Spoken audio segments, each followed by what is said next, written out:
Welcome to HarmonyTALK, a podcast about dreamers and doers. We talk with people from all walks of life and hear them tell us about their dreams, how they fulfilled them, and the moment they knew there was no turning back. This podcast is sponsored by AM Skyer, a third-generation family insurance business started in 1920. I'm your host, Todd Stephens. So many people go through life living in a space seemingly designed for them, predetermined by society, perhaps.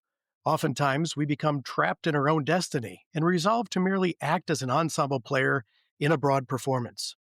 My guest today defies predefined norms by being his authentic self. Tyus Williams is, at heart, an adventurer, and as we say, a dreamer and doer. From his earliest days, he recalls an immediate connection with nature, so much so that he's currently pursuing his PhD in environmental science, policy, and management at UC Berkeley. This self-described unconventional ball of wonder is a Kirkus Award-winning author and an NSF Fellow. As a scientist, Tyus is also deeply engaged in the conversation surrounding media literacy, the ability to critically analyze stories presented through mass media to determine their accuracy and credibility. Through his social media presence, Science with Tyus, he shares his knowledge of the natural world along with his lived experiences. On top of all that, having studied them extensively, he probably knows more about the domestic cat than anyone you've ever met. Tyus Williams, welcome to HarmonyTALK. Oh, thank you so much, Todd, for the intro. That was so wonderful. I appreciate it. It's just such a flying colors of accolades and compliments there. So sometimes I heard that. I was like, is that me? I was like, I don't know. Like on paper, it sounds really good. I was like, day-to-day life, though, sometimes I question it, but I try to remain humble about my skill sets and my pursuits. So thank you very much for having me on. Oh, it's certainly our pleasure. I had to cut it short because I could have gone on and on about your adventures and your travel and your pastimes, but I figure it's best heard coming from you directly. Well, that's why we have podcast platforms. You got to get into it, Like you could tell all the stories, but like got to bring the man on, the myth, and the legend themselves, and just like have a discourse. So I agree with you. I'm here to answer all questions and to discuss and nerd out about all things. So thanks again for having me on. My pleasure. I'm ready to nerd out myself just because looking at your background, I highlighted in the intro domestic cats. And, why cats? What brought that to interest just to kick things off? It's such a great question. And I've always been fascinated with wildlife to begin with. Whether it was the slimies and the creepy crawlies, the things that go like bump in the night, the things that men and women both equally scream eek and like run to the nearest table that they can like jump on. Like I was always fascinated by like all of them, whether it be like invertebrates, whether it be like vertebrates, even some circumstances of even just like plant and other forms of like fungi, different types of like organisms that exist on this planet. And so my background specifically in science focuses on encompassing all of wildlife because I'm fascinated by all taxa. But as I got older, I started to think a lot more about like the questions rather than the taxa. I used to be so like animal focused. I was like a very stereotypical scientist who's like, I really don't care for the interface of like human interactions. Like all I care about is the animals. They're like, put any animal. They're like, you could put an animal that could rip my face off and I'd still pick them over like a person. And I was like, perfect, sign me up. I was like, I don't care. But as I got older, as I started reading about more literature, as I started like getting more interested in grad school, all these really interesting and exciting discussions were coming out about like human wildlife conflict. And as I got older, got a little bit smarter. Obviously, my prefrontal cortex fully formed as an adult, but like my brain fully matured. Sure. I was like, these things do matter. The human intersection with wildlife matters. Like we cannot separate them. They are not these strong delineations that are somehow independent or disconnected from each other. Like they fundamentally rely on each other. I got into domestic cats going into Berkeley in the interest of trying to help. I actually wrote my NSF proposal on doing research in East Africa, in Tanzania, looking at, once again, like large predators and like carnivore guilds and how like human society potentially influences the way that they interact with each other. But then I was interacting with some individuals who were from the East Bay Regional Parks District, and they were telling me about like an issue that they had with like the domestic cats around their restoration wetlands that they had. And they were telling me all of these limitations that they had. And I was just finding myself really perplexed about it. I was like, so there's really just like not a lot you guys can do. And they were just like, no. I was like, but you guys, it's like, that's your job, is to perform conservation for like the native wildlife in these areas. And they were like, yeah, like, unfortunately, our hands are tied because of certain constraints and like some legal issues as well. But like, and I was like, well, what if I launched a project surveying some of these areas and gave a general understanding of like, how are cats responding to the characteristics of the landscapes around us? And how are we potentially as people maybe exacerbating their ecological impacts on native wildlife. And they were like, we would give you all the resources in all the clearance that you would need to do these projects. And that's where it started. I'm really proud of it because my first manuscript for my chapter, my dissertation was accepted and is getting published soon, hopefully sooner rather than later before the end of the year. Thank you so much to everybody who supported me in that endeavor. And that's really where it started. It started in the prospect of wanting to help. And that collaboration has been like so fulfilling because I was like, what can I do as a scientist? How can I help you? And how can I take my skills and apply it to your needs, which I think more scientists, I think, need to do. And you actually say the domestic cat is an invasive species, which I think probably catches some of us, regular folk a little bit off guard, right? I think so. I try not to do it in a way where it is like antagonistic or it is like some vindictive element applied to it. I merely call it like non-native or an invasive species, fundamentally in the fact like that's what it is. It's important for people to understand. I love to educate people. I'm always like open to conversation, and people who go onto my platforms, whether it's Science with Tyus on Instagram or whether it's Threads or Twitter or TikTok, know these things. I'll be like, Tyus spits the facts. Like he's going to say it is what it is. He's like, but he's not doing it in a way where it comes from some position of animosity. Cats, domestic cats, along with the general family of cats of Felidae that are about like 20, maybe 30 billion years old as a group of organisms. Cats split off maybe about like 5 million years ago. That's about like 1.2 million years ago, kind of like the group really started to like pop up around. Domestic cats really trace their origins 8,500 years, specifically back to the Fertile Crescent region of northern Africa and the western portions of the Middle East. And so domestic cats trace their origins specifically back to the Fertile Crescent region.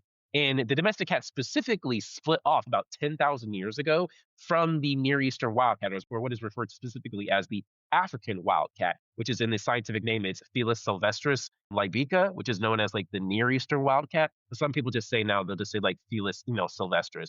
The domestic cat scientific name is Felis catus. And so what's interesting is that throughout human history, this relationship of like this human symbiotic relationship that we have. You think about the old agrarian lifestyles, the Nile River flowing through the portions of northern Africa, all of these rich, fertile lands and landscapes that were really rich to cultivate and develop crops naturally are going to attract a lot of different types of rodents and small mammals, rats, mice, all sorts of types of things like that. All different types of vermin or pests, as you can imagine, in terms of an agricultural level, were attracted to these types of agrarian systems. And cats obviously saw that as a perfect ecological niche to exploit. They're like, that's fair game. They're like, why not hang out around here? And at the same time, the humans tolerate me and I get some shelter. I have a warm place to sleep at night. And it became a symbiotic relationship. Over a period and course of time, over the last 2,000 years, cats have been introduced to almost like every part of the globe, except for obviously like Antarctica. And a lot of that is due to historical colonialism. Cats have been introduced to places that they were never supposed to belong in. And if you follow and trace the patterns, especially from the 16th to the 19th century, from areas from the Canary Islands to elements of like Micronesia to whether it be like the Caribbean islands or the Polynesian islands, you look at Hawaii specifically, you look at like James Cook's ventures and expeditions to like the Hawaiian Islands, you can trace a lot of like colonial expeditions and somehow be like, it's interesting how certain groups of people made contact with certain areas and cats showed up afterwards. And also, too, because cats were also brought on ships as stowaways to do a lot of forms of like, pest deterrence and like pest control. I say that all to say that like domestic cats, as we fundamentally understand, are non-native and invasive because many of the places that they've been introduced to do not have a coevolutionary history with domestic cats being present in those landscapes. And that's a really critical point. It's actually, the reality is that some of these island systems have never had historical contact with a native felid species. I love people who love science. I love people who love animals. And people be like, oh, like cats are a native part of ecosystems. I was like, actually, they're not. Like, They're not. Right. Are they introduced? Yeah. Like maybe in some cases, have they become naturalized a little bit? I don't want to give too much wiggle room. Like there's still like, I think a lot of like debate out on that. It's like, but are they non-native? Like, are they endemic to North America specifically? Domestic cats specifically? And the answer is no. Like, we have native felines here. We have bobcats, we have mountain lions. Historically, jaguars in North America, people who know the history of North America, the southwestern territories of Arizona, New Mexico, get into the northern region of northern Mexico and the Sonoran region. We just got another jaguar on a camera, like in Arizona, which is super exciting. And so potentially there's suspicion that jaguars might be coming back. So we have our own native cats. And I think it's important for me as a biologist for I think to remind people that like we should also celebrate that and also try to make efforts to also conserve that too. Well, absolutely. And conservation, I know, is a huge part of what you do. And for listeners who just heard your explanation of why, the domestic cat is an invasive species, I'm sure they're scratching their heads thinking, how does this guy know all this stuff? And that really interests me because I want to know more about your backstory. So you grew up in Southern California, if I remember correctly. Yes. And I also mentioned in the intro that you were always a lover of nature. Was that something that just came naturally to you? Were you born and, wanted to get right out to the backyard and, like you said, play with the creepy and crawlies? I was definitely one of those kids where like we have this thing about in like black households, it's just being like parents would be like, you're either inside or outside. They're like, don't let all my cool air outside, my Right. AC Sure. outside, You don't have to convince me I'm outside. Like, anything, I'm like, you gotta let me back inside. Cause I'm like, I gotta use the bathroom. I'm like, rapping on like the door, like let me in. I'm like, I got stuff to do. Actually, even that wasn't a problem. And most of the time I'm just like, I'll figure it out. I could not be outside enough, whether it's like looking at the animals or like catching lizards or it's just like just being in the sun and just like playing outside. Like it was something that I think I thrived in, but especially when I could see like animals larger in size or just different in phenotype or just in physical presentation. And I was always enamored it. I think it was natural. My parents are not nature savvy people. Like my dad is not an outdoorsman. My mom is not an outdoor, woman. And so, here comes this kid that's just like, I want to do all these things. I want to rock climb. I want to do whitewater kayaking. I want to do like be a wildlife biologist. And my parents are like, what the hell is going on? What are we going to do with this kid, right? Yeah, no, like, what are we gonna do with this kid? So my parents like tried to like throw me in everything as much as possible as they could. And like a lot of it I had to figure out and learn on my own. I grew up in Southern California, shout out to SoCal, born in Orange County, grew up around in like the Irvine area. But I moved to Georgia when I was a young kid. And man, boy, was that an experience because for any of my herpetologists out there, which is the study of reptiles and amphibians, the southeastern region is one of the most biodiverse regions, one of the most biologically rich regions for herpetofauna biodiversity. It is the best place to go. If you like snakes, if you like reptiles, if you like amphibians, the southeastern region place is the Disneyland for herpetologists. Like it is. And for me as a kid, I was in for a treat because here I come down to this maritime tropical climate system. It's warm, it's humid, it's muggy. When you're catching snakes out there, I'm like snap one on like the neck, but yeah, I keep going. I was unfazed. I was on the mission. And being out there as a kid, I was just like, this is incredible. I could go outside and find a snake with like little effort. It was insane how easy it was. And I think it only further opened up the door and opportunity for me realizing that like this is something that I really love and how can I do this like forever, essentially as an adult. Well, and as so many animals in the natural world, they have an innate fear of contact with humans, right? Many of them do. And I can speak from personal experience, and I certainly know a lot of people who have the same response to a lot of animals, particularly snakes. You say, I want to go grab a snake. I wanted to, be in wildlife. That is a different trait. So you were born without that fear of contact with animals. So I always have to pay homage to like my heroes that I grew up with that I think gave me a healthy respect. It was natural in the sense that I think it was the natural curiosity to think about like animals. I mean, like I grew up in the prime era of like Discovery Channel, Animal Planet, and Nat Geo. Like I grew up watching like, Jeff Corwin experience and like Steve Irwin. And like I love Jeff specifically too. Jeff, if you're listening to this, shout out to you. I appreciate you. Sure. I loved his knowledge, his deep knowledge and understanding of animal behavior, but also his respect, the way that he would approach animals, the way that he would talk about, like, this is why I'm not apprehending this animal. This is why I'm actually not physically interacting with this animal. Sometimes he'd be like, this isn't an animal actually that you can pin. Sometimes he'd be like, this is an animal that actually you don't try to grab. He's like, so I'm going to stand here and try to observe it from afar and like give you guys some details on like why this animal is the way that it is so we can appreciate its beauty without disturbing it. So I have a healthy fear of animals. I have a different level of fear than most people do when it comes to animals. Like I still to this day, I mean, I'm 30 and like I'll grab a snake sometimes and still like I'll get like jitters. Sometimes it's hard for me to tell whether it's like jitters of joy or jitters of anxiety. The first time I ever did catch a snake that was large, it was like an eastern rat snake, like Pantherophis allegadiensis, or they think they changed the taxonomy to obsoletus now. But like I remember the first time I picked it up I was like so nervous. I was in college and I picked up like this large rat snake. It wasn't my first time catching a snake, but to that size it was. I remember I was like nervous and I was grabbing it because I was like, this is bigger than I'm used to. But I was like, my heart was racing and it was like, it was thrilling. I was like, it was terrifying in a good way. So I have a healthy fear for animals. I think a good way to describe it is that like, I don't think I have that like human, like carnal fear that I think a lot of other people do. Like the fear of like being devoured, the fear of consumption in the same ways. I think because if you understand animals deeply and you understand their behavior, it actually can create a lot of relief, and kind of like alleviate those like assumptions and fears that we often are sometimes historically and on the evolutionary level conditioned to have. Do I want to get eaten by a polar bear? Absolutely not. I would be terrified. But it's like, but like in a certain way where it's like you can see something, you can be like, oh, you could have that breath of like it's a gasp of like it's exciting and it's alluring and it's majestic, but at the same time in a comfortable level to them. Like I would prefer not to like be too close to a polar bear as well. Like it all kicks in eventually. We still have fight or flight responses. Yeah. Oh, sure. And I'm sure we both know people who just the word snake probably Yeah. made them Yeah. turn this podcast off. It's not necessarily even seeing a snake. It's like, oh, wait, they're going to talk about snakes? I'm out. But I have to ask as well, we talked about this curiosity of yours starting at such a young age. Did you fit in with the other kids? Were you able to find people with similar interests?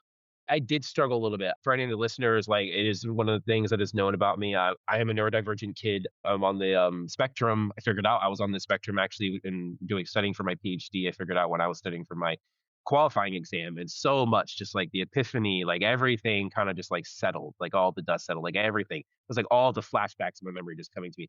I struggled a lot socially as a kid. I was always like weird and I was like awkward and I was always talking about science and I was talking about like wildlife biology or all these other things. Like I always felt like unconventional in a world where there were particular like norms set in place, a particular rule set, a weird game and charade of like rules without ever really giving you the rule book. It felt like everybody else did have it. That's how I always described it. I was like, being neurodivergent in a neurotypical society is feeling like everybody was given a key, to get through the door except for you. Like you're watching the party from the outside, but you don't know how to like get in. And I always found it difficult to kind of like permeate through this almost like strange membranous solution that kind of like excluded anybody that like didn't fit a certain status quo of society. And so I did have a hard time like making friends. I definitely did make some friends, but like a lot of it was temporary. There were very fleeting relationships as I got older. It was like I had some friends here, like some friends like left, some friends went. Like I had maybe like a couple at the time when I was getting older, like that were close friends. And then some of those kind of like fizzled out. And like I always felt that there was a deep disconnect. Like I did a lot of things to try to make myself broad as a person. Like, I played music. I started playing guitar when I was like 12. Like, I ran track for a couple of years. Like, I got involved in a lot of things. I did robotics. Like, but I always felt that like the things that I was like obsessed with to the extent that I didn't have like an equal, if that makes sense. And now as I get older, in some ways, even in my PhD, like I still sometimes feel like that. But I think it's different in a way though now where like you have a collegiate environment and academic colleagues who like are well studied on a certain level where like I can sit and I can talk the science with them. We can talk about like we'd be like, oh, well, like mesocarnivore, like diversity changes along like an urbanized gradient, like, stuff like that. And then we just like, and we're spitting like the literature back and forth. And it's like, that's great. Like, it's like, we can talk about that. Or like one of my best friends who finished his PhD like a couple of years ago, or like we both came into our PhDs at the same time. He's like one of my really good friends. I just saw him actually like a few days ago. And like, and we would talk about this stuff all the time. He'd be like, oh, but like, what are your things about like coyotes? Cause he studied coyotes. And I'd be like, I'm like, well, the thing about like coyotes and everything, because they have like behavioral plasticity, I was like, so like, what are we sampling for based on like, we're looking at like environmental influencing and metabolic stress, or we look and like we could just talk about all those things, but there was still a weird like nerdiness of like people like who know me, they're like, Tyus can like really get into like these details, or like, and he's willing to talk about it all the time. That's one of the things that was really interesting to me going into grad school was that like I didn't realize how much of science is like a job to people and not their personalities. That was so strange to me. You know what I'm saying? I think I do, yes. Like people can go to work and turn it off. And I'm still thinking about it at like 1 a.m, like midnight. So this consumes you. Yeah, it does. And I didn't realize I thought everybody was the same. I mean, hell, when I was a kid, I thought everybody knew what they wanted to do. I knew what I wanted to do since I was 6 years old. I thought when Jimmy said he was going to be a firefighter, I was like, all right. I was like, we all just know we want to do at 6 years old. Like, I didn't realize that wasn't normal to be like, still to this day, people are like, so you've stuck with what you wanted to do since you were a kid. I was like, yeah, it's never changed. And people are like, well, I've changed like 5 different careers. I'm like, wow. Like, they're like, I would love to just have to be anchored that same way, like just have that conviction of being like, I know exactly what I'm going to do and I'm going to do it. I'm not changing. I didn't realize that was like novel. It is novel, I would say, from my standpoint, being a few decades older than you anyway. It's clear that, it's something that in talking to you, you have got such a passion for it. But it's also, I mentioned lived experience, in the front too. Your lived experience, your education, and, so much of who you are revolves around ecology, science. Were your parents always supportive of you through that whole developmental process and seeing that there was really something special in you? Were they behind you? Yeah. I definitely think I would say all parents can have gaps in parenting, but not all gaps in parenting is a malicious form of negligence. I think that's a pretty like sound thing to say. It's not a perfect model. It's not a perfect system, especially if you just want to get into the biology. We could talk all about that, just like parenting in itself and organismal like recruitment of like offspring into adulthood. Like if your child hasn't died by age 50, like, and they're still alive and like, you've done a pretty good job. Right. Like, Mission like accomplished, right? thumbs up, Yeah. mission accomplished. And also too, if they're not a shithead, Right, that's right. also important. Like those two, you've done a good job. Like you've done a decent job. I know you're an author, so you should probably write a book and just, central, focus of those two things, how to be a good parent. So, yeah, I mean, I could. I don't know if it's for me. I don't want to like tell people how like what to do, but like my parents were always supportive. I think even if there was misunderstandings or there was confusion, they saw something to be like, they're like, he's got it. Like there's something that he's into, like go for it, do the thing. I think at that time growing up as a kid, it was really hard to find like programs like outside of like, because there's like space camp and there's a whole bunch of other things that like people get into. But like wildlife biology is such a really like esoteric, like niche field. It's like, what do you put a child into to like get involved in something like that?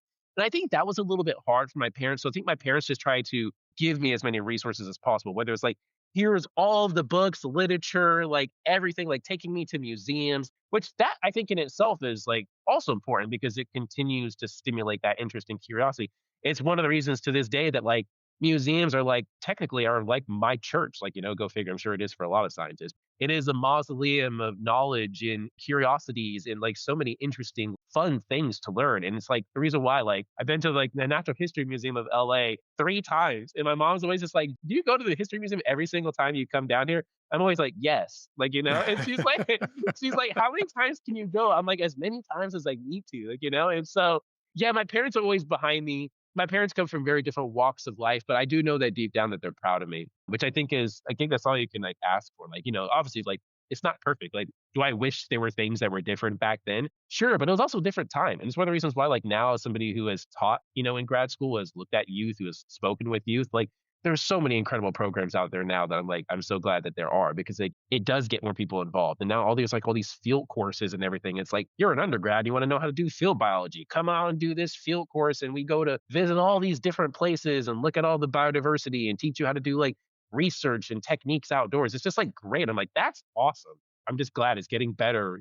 Science is becoming more invested in community science. More citizens are getting involved in science. Like, it's incredible. The bio blitzes here in San Francisco. We just had like, was it the 10th annual like biodiversity city conservation challenge? I'm a part of a cohort called like an Urban Nature Alliance thing. And like where the whole point is just like advocacy for like nature in like, in biodiversity in cities, like, within our urban spaces. And it's wonderful. It's like using iNaturalist, like citizens, people, residents are collaborating, utilizing apps and technology to collect data. That data is now being used by scientists to like publish literature and scientific understandings and ideas on like how the world works. Like that is a direct example of synergy and collaboration between your common person and scientists, and I love that because I'm like, the more that we dissolve these barriers of white ivory tower institutions and the common people of society, like the more that science can be used as a vehicle of like public service for all. Well, and one of the things you're doing, I think, which is a great service when you talk about being able to bring others along in this path, is you have got a great social media presence, which I mentioned as well. What makes that an important part of what you do, sharing the message and getting the word out? What's really behind that for you? One of my favorite science communicators who's passed, rest in peace, Stephen Jay Gould, who was a well-known paleontologist. If anybody's ever read like Dinosaur in a Haystack by Stephen Jay Gould, is a great book. One of my favorite quotes by Stephen Jay Gould, a couple of them, is one of the things I love, and I use it all the time whenever I like give lectures or I talk about things relating to science communication, is where he says, I'm much less concerned with the genius of Einstein, but more so the genius who died as a slave in a field. And it's just like, whoa. You're like, and this is like a white man in the 90s who was born probably in maybe like the 70s. That takes an incredible amount of like emotional intelligence to say like something like that. And there's another quote where he goes, science is not some clandestine, like arcane institution where like hid away in a tower. He's like, it is the very great pursuit that all humans have the capacity to like participate in. It is the great human endeavor that all human beings should be able to participate in. It is the participation in science. It isn't some elite arcana that only a select few get to participate in. It's like it is the great human investment in achievement of benefits us all. And I listen, I hear those things, and I'm like, that is a core principle and value that I embody in myself. And I'm like, if everybody doesn't get to come to the table and have a conversation around science, I'm like, then we truly cannot effectively wield the power of science at our best. Science is only as good as the individual who wields it because it is a tool. You can do incredibly nefarious things. You can do incredibly malicious things, but you also can do incredibly wonderful and powerful and revolutionary things as well. And I believe that if all people don't get to come to the table, then we all don't get to move forward in the future and benefit from it as a collective. And I think that's why in my conversations on social media, it's raising awareness, having conversations about things, and trying to share knowledge. I'm not perfect. I do know that I make my mistakes. Sometimes I say things that are incorrect. Sometimes maybe I don't deliver things the best that I can. And what I do know is that in my consistency, in my years of continually growing and getting better since I started as a sophomore at college, I have come a long way, and I'm really proud of my progress. And I'm really proud of all the people that have supported me throughout the years because I feel like it does make a small difference. Well, I think the difference you're making also is getting more younger people interested in science. And I think that's something we need to do better, as a country, as a society in general, is getting younger people interested in the sciences. You certainly caught the bug early, but it's a great message to send to other people, especially those who follow you. We're getting close on time, but I have to ask you a couple quick things, if you don't mind. What do you do for fun? I know you said you eat, sleep, and breathe your areas of expertise, but when you're on R&R, so to speak, what is Tyus doing for fun these days?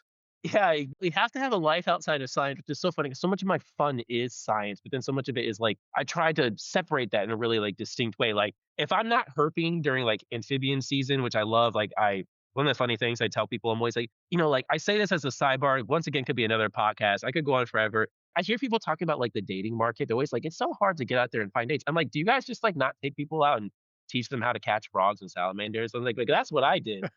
I went on a date when I was an undergrad. And she was like, I was like, have you ever been herping? And she was like, no. And I was like, all right, cool. And I taught her how to like catch snakes. And still to this day, we're good friends. She's like, that is probably one of the most exciting things I've ever done. I'm like, come on, guys. You gotta switch it up. Absolutely. You gotta do something different. If I'm not doing like herping, which taking my current partner, I do have a girlfriend now, and like I show her how to find salamanders and all these other things. We'll go down to Santa Cruz. And she's just always like, she's like, how do you find them? I'm always like, it's what I do. I love hiking. I love rock climbing. I love reading comic books. I love graphic novels. I'm a super big superhero nerd, comic book nerd. I love anime, like all those types of things. I was just in Japan in May, got back. It was wonderful.